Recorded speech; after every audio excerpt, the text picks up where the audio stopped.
Alors que TF1 diffuse ce jeudi soir les 3 premiers épisodes de Sissi, retour sur le parcours de Dominique Devenport et Yannick Schumann, qui ont la lourde tâche de faire oublier Romy Schneider et Karl-Heinz Böhm dans les rôles de Sissi et Franz. TF1 diffuse ce jeudi soir à 21h05 Sissi, la nouvelle série adaptée de l'histoire de la célèbre impératrice d'Autriche, qui promet de dépoussiérer les films avec Romy Schneider. Dans cette version beaucoup plus moderne et sulfureuse, c'est Dominique Devenport qui se glisse dans les robes somptueuses d'Elisabeth de Wittelsbach. La jeune actrice donne pour l'occasion la réplique à Yannick Schumann, qui incarne François-Joseph Ier. Retour sur la carrière des deux jeunes acteurs.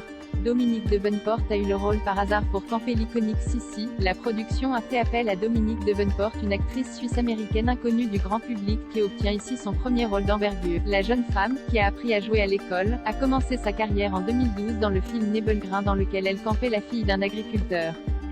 Un an plus tard, elle faisait une apparition remarquée dans Night Train to Lisbonne, l'occasion pour elle de côtoyer Jeremy Irons, Mélanie Laurent ou encore Charlotte Rampling.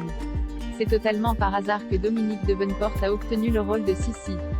Je buvais une bière avec un ami à Munich, et je lui expliquais la façon dont je ressentais une connexion avec Sissi, a-t-elle expliqué lors d'une interview accordée à Variety. Ce que je ne savais pas, c'est que le lendemain, cet ami rencontrait la directrice de casting de la série. Il lui a parlé de moi et elle m'a appelé.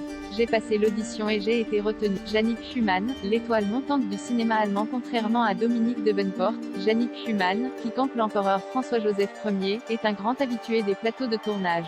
L'acteur a en effet débuté sa carrière en 2003, à l'âge de 11 ans dans un épisode de la série allemande Mission Sauvetage. Il a ensuite enchaîné les petits rôles avant d'être remarqué par le cinéma en 2019, année où il a joué avec Mila Jovovich dans la super-production Monster Hunter, signée Paul W.